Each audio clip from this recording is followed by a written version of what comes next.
नमः शिवाय, जय माता दी। दोस्तों, आज की इस वीडियो में आप जानेंगे कि प्रदोष व्रत क्या होता है, प्रदोष व्रत क्यों रखा जाता है और इस व्रत को रखने से हमें क्या लाभ प्राप्त होता है और इस व्रत को रखने की सही विधि और नियम क्या हैं। तो वीडियो को ज़रूर आप पूरा देखिए, आपसे रिक्वेस्ट है। चलिए बात करते हैं प्रदोष व्रत की। महीने में 2 बार प्रदोष का व्रत आता है। कृष्ण पक्ष की त्रयोदशी और शुक्ल पक्ष की त्रयोदशी को जो व्रत रखा जाता है उसे प्रदोष व्रत कहते हैं। यह उपवास पार्वती माता और भगवान शिव को प्रसन्न करने के लिए किया जाता है और स्कंद पुराण में इस व्रत के बारे में बताते हुए कहा गया है कि भगवान शिव प्रदोष के समय कैलाश पर्वत स्थित अपने रजत भवन में नृत्य करते हैं। जो भी व्रतधारी इस दिन प्रदोष के समय पूजा करता है उसे कई विशेष फलों की प्राप्ति होती है और यह हम सब जानते हैं दोस्तों कि हर व्रत के पीछे कोई पौराणिक कथा जरूर होती है और इसका महत्व भी होता है। सबसे पहले आप यह व्रत रखने के लाभ के बारे में जान लीजिए। अगर आप यह बात सही से समझ जाएंगे कि इस व्रत को रखने से आपको क्या फल मिलता है तो आप इस व्रत को पूरे विधि विधान के साथ रख सकते हैं। और इस वीडियो में आप जानेंगे कि यह जो व्रत है इसकी सही विधि और नियम क्या हैं। तो वीडियो को ज़रूर लाइक कीजिए, अपने को साथ शेयर कीजिए और चैनल सब्सक्राइब भी करके बेल आइकन प्रेस कर लीजिए। आपको प्रदोष व्रत रखने का सही तरीका भी इसी वीडियो में मैं बताऊंगी। तो हर महीने की त्रयोदशी को जब यह व्रत आता है दोस्तों, उस दिन जो बार होता है उस हिसाब से यह व्रत रखा जाता है और इसका महत्व भी अलग होता है। और चलिए आपको बताते हैं कि किस दिन प्रदोष के व्रत का क्या महत्व होता है और उससे आपको क्या लाभ प्राप्त होता है।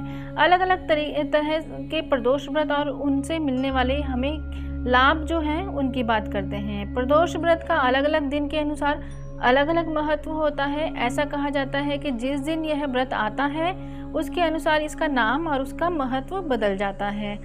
स्वास्थ्य और लंबी उम्र की कामना करना अगर चाहते हैं आपको चाहता है कि आपकी आयु लंबी हो और आप स्वस्थ जीवन जिएं, तो आप रविवार के दिन आने वाला जो प्रदोष होता है वह व्रत रखें। सोमवार के दिन जो प्रदोष का व्रत आता है उसे कुछ लोग सोम प्रदोषम या चंद्र प्रदोषम भी कहते हैं और इस दिन व्रत करने से आपको सभी मनोकामनाएं पूर्ण होती हैं दोस्तों।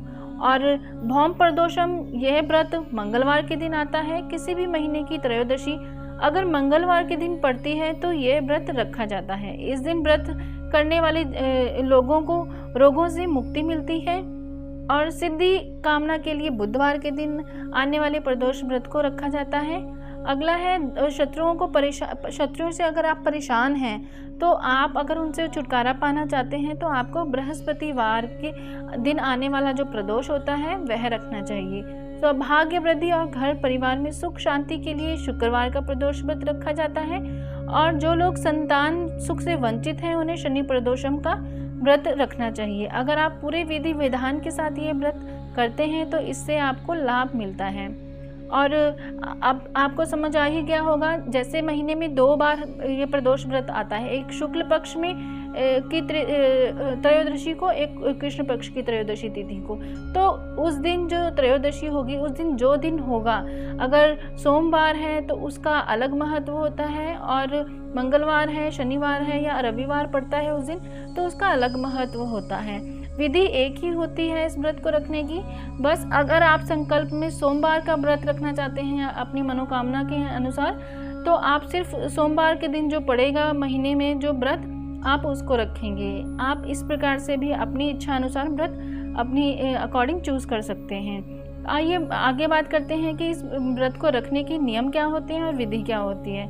प्रदोष व्रत के नियम बहुत ही ज़्यादा इतने कठिन नहीं होते हैं। अगर आप प्रदोष का व्रत रखते हैं तो किसी भी दिन आने वाले इस व्रत के लिए आप सुबह सूर्योदय से पहले आप उठकर स्नान कर लीजिए, साफ सुथरे कपड़े धारण कर लीजिए और शिव जी की पूजा के लिए बेलपत्र, अक्षत, दीप, धूप, गंगा जल आदि लेकर इसी मंदिर में पूजा करें। और पूजा के बाद आप इस व्रत का संकल्प करें कि जिस भी मनोकामना से आप ये व्रत रख रहे हैं और यह जो है आपने मन में धारणा रखनी है कि मैं कौन से दिन का व्रत रखूँगा, आपने ये संकल्प में लेना है। और प्रदोष का जो व्रत, मनोकामना भी आपने बतानी है। प्रदोष का जो व्रत रखने वाले लोग होते हैं, अन्न ग्रहण ना करें और पूरे दिन का उपवास रखने के बाद सूर्यास्त से कुछ देर पहले दोबारा स्नान कर लें और सफ़ेद रंग के वस्त्र धारण करें, या कोई भी लाइट कलर के अच्छे से साफ सुथरे वस्त्र आप धारण कर सकते हैं। और मंदिर में स्वच्छ जल या गंगा जल का छिड़काव करें, जो कि पवित्रता मंदिर में आ जाए। और फिर गाय के गोबर से मंडप बनाएं। ऐसा भी कई जगह मनाया जाता है, जैसे कि ईस्ट की साइड या झारखंड साइड भी कुछ लोग मनाते हैं। अगर आपके यहाँ ये मंडप बनाने की व्यवस्था नहीं है तो मत बनाइए, आप सिंपल अपने घर की मंदिर में पूजन कर सकते हैं। और गंगा जल का छिड़काव कर लीजिए, जिस पर आप चाहते हैं तो रंगोली भी बना सकते हैं वहाँ पर।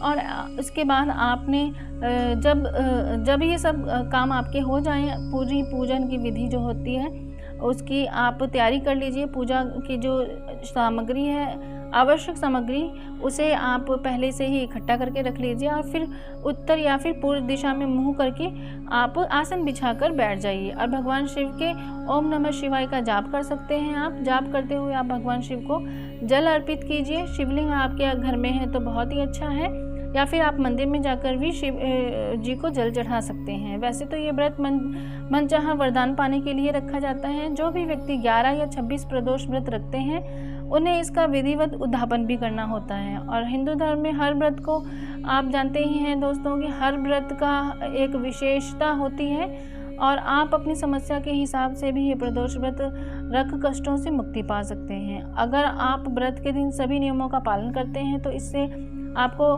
लाभ मिलता है। और इसी तरह से आपको लाभ अगर चाहते हैं आपके जीवन में, तो आप एक बार व्रत रखने के बाद 11 या 26 की संख्या में व्रत रखने के बाद, उद्यापन करने के बाद 1 महीने का गैप या 2 महीने का गैप देके दोबारा भी रख सकते हैं।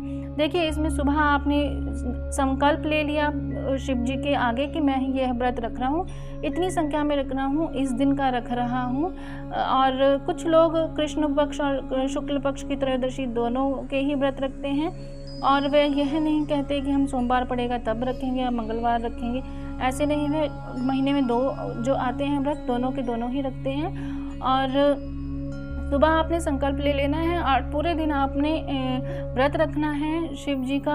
और आप फलाहार कर सकते हैं इस व्रत में। आप फलाहार कर लीजिए दोपहर के समय, और शाम के समय प्रदोष काल के समय आप दोबारा स्नान कर सकते हैं तो बहुत अच्छा है। नहीं कर सकते हैं तो गंगा जल के छींटे डालकर आप अच्छे से हाथ मुंह धोकर आसन में बैठकर अपने वहाँ पर आपने मंदिर में अपने वहाँ पर शिव परिवार की पूजा करनी है। शिव जी और माता पार्वती जी दोनों की ही पूजा करनी है। आपने उन्हें आमंत्रित करना है कि पूजा आप ग्रहण करें। आपने शिवलिंग पर अभिषेक करना है, गंगा जल चढ़ाना है, जो पंचामृत होता है उससे स्नान कराना है। और उसके बाद आप जो नॉर्मल पूजा करते हैं, धूप दीप करते हैं, वह करें। बेलपत्र शिव जी को चढ़ाना है, धतूरा चढ़ाना है, और आंकड़े के जो फूल होते हैं वह चढ़ा सकते हैं। और जो भी शिव भगवान को हम अर्पित करते हैं, फूल फल, और वह चढ़ा सकते हैं। भोग के लिए आप भगवान के लिए खीर बना सकते हैं, और आप हलवा बना सकते हैं। और ये आप याद रखिए कि जब एक बार एक प्रकार की विधि आप शुरू कर देते हैं तो आपने वही विधि, अगर 11 का संकल्प लिया तो वही विधि आपने फॉलो करनी होती है 11 के 11 व्रतों में। आपको इसे चेंज नहीं करना चाहिए। और आपको मैं बताना चाहती हूँ कि आप अगर हो सके मंदिर में जाके ज़रूर इस दिन शिव जी का अभिषेक करके आइए, चाहे सुबह के समय या शाम के समय, किसी भी समय आप शिव जी के ज़रूर करके आइए। या फिर आप शाम को पूजा कर लें, उसके बाद आप अपने घर के आसपास जो शिवालय है वहाँ पर जाकर शिव जी का जलाभिषेक करके आइए। जलाभिषेक अगर शाम के समय वहाँ नहीं है अलाउड तो आप ऐसे ही शिव बाबा के दर्शन करके आइए, क्योंकि कहते हैं कि प्रदोष काल में जो जितनी भी हमारे पृथ्वी पर शिवलिंग होती हैं उसमें साक्षात जो शिव बाबा होते हैं, शिव जी होते हैं, भोलेनाथ जी होते हैं, वह विराजित होते हैं साक्षात। और ऐसे में अगर आप मंदिर में जाकर उनके दर्शन करते हैं तो बहुत ही ज़्यादा पुण्यदायी होता है, बहुत ही ज़्यादा अच्छा होता है। तो आप इस विधि से कर सकते हैं। और शाम को आप या तो आप वैसे आप एक बात भी ध्यान रखिए कि इस व्रत में आपने नमक का सेवन नहीं करना है। और हो सके तो नमक का सेवन बिल्कुल ना करें। मीठा व्रत रखें, मीठे में व्रत रखें आप ये। आप जो हलवा अगर चढ़ाते हैं भोलेनाथ जी को या खीर चढ़ाते हैं, आप शाम की पूजा करने के बाद उसे ग्रहण कर सकते हैं। और अगर आप अन्न नहीं ग्रहण करना चाहते तो आप अगले दिन व्रत का पालन कीजिए। और या फिर जैसे साबूदाने की खीर हो गई, वह ग्रहण कर लीजिए। जो व्रत वाले चावल होते हैं उसकी खीर बना के शाम को वह ग्रहण कर लीजिए। लेकिन ये ध्यान रखिए, आपने दिन में फलाहार वगैरह किया है और लेकिन शाम को पूजा करने के बाद आपने बार बार मुंह जूठा नहीं करना है। एक ही बार आपने जो भी है बनाया है, जो भोग लगाया है भोलेनाथ जी को, माता पार्वती जी को, वही आपने ग्रहण करना होता है। और जितना भी आप अच्छे और सच्चे मन से उनकी पूजन अर्चना करते हैं, उतने ही ज़्यादा शिव बाबा प्रसन्न होते हैं। और यह व्रत जिस प्रकार एकादशी का व्रत होता है, उसी प्रकार से ये फलदायी होता है प्रदोष व्रत। एकादशी का व्रत वह रखते हैं जो विष्णु जी को मानते हैं, कृष्ण जी को मानते हैं और राम जी को मानते हैं, वह एकादशी का व्रत अधिकतर रखते हैं। लेकिन जिनके इष्ट भगवान भोलेनाथ जी हैं, माता जी हैं, उनके प्रदोष व्रत वह ज़्यादातर रखते हैं। प्रदोष व्रत जब आप रखते हैं तो भोलेनाथ की आपके घर में कृपा होती है, माता पार्वती जी की भी कृपा होती है।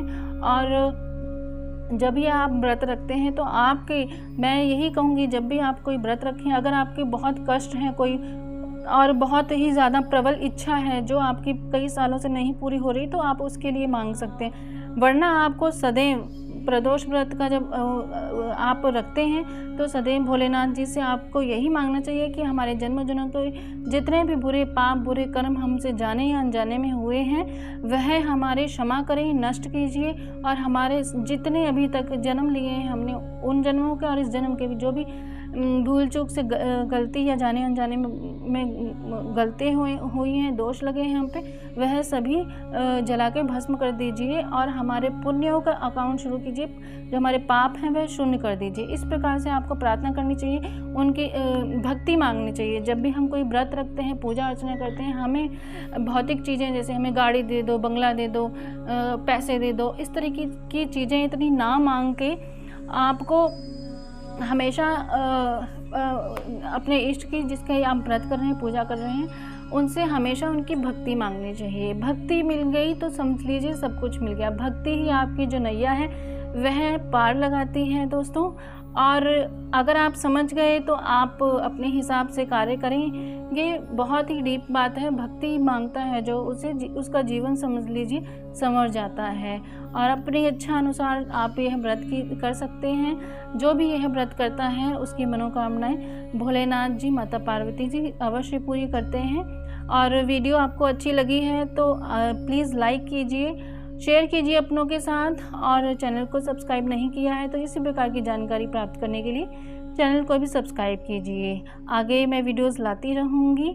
अगर आपको कोई भी क्वेश्चन है इस व्रत के रिगार्डिंग तो आप कमेंट बॉक्स में ज़रूर पूछ सकते हैं। ओम नमः शिवाय, जय माता दी।